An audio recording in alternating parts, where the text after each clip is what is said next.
Saudi প্রবাসীদের জন্য বিশাল সুখবর, ৮০,০০০ লোকের জন্য নতুন চাকরি।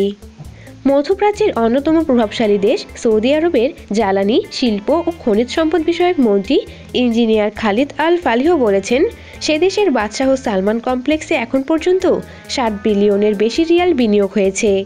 ফলে সে দেশের জাতীয় অর্থনীতিতে ১৭ বিলিয়ন রিয়াল ওই খাত থেকে আসবে বলেও আশা প্রকাশ করেন তিনি। মন্ত্রী আরও বলেন, বাদশাহ সালমান কমপ্লেক্সে ৮০,০০০-এর বেশি মানুষের কর্মসংস্থান হবে। লোহিত সাগরে তেলের পরিমাণ কম এবং সেখানে খরচ বেশি। সেখানে তেলের উৎপাদন খরচ যে পরিমাণে হচ্ছে সেটা কমিয়ে আনার চেষ্টা করছে আরামকো। তিনি আরও বলেন, দক্ষিণ আফ্রিকার সঙ্গে চুক্তির মাধ্যমে কাজ করে তেল পরিশোধনের খরচ কমানোর চেষ্টা করছে প্রতিষ্ঠানটি। রাশিয়া, ভারত, পাকিস্তান থেকে শুরু করে ইন্দোনেশিয়াতেও বিনিয়োগ করেছে ওই প্রতিষ্ঠান। সরাসরি গ্যাস বিক্রি করে থাকে আরামকো।